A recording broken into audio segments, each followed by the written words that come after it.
బ్రతుకును గుండె కన్నుతో చూడరా, ఎదుట పడని వేదనలను నుదుటి కన్నుతో చూడరా. ఈశ్వరా పరమేశ్వరా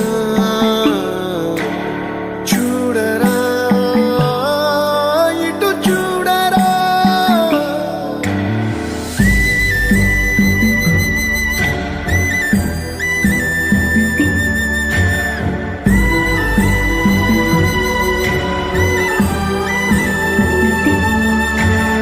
దారి ఏదో తీరమేదో గమన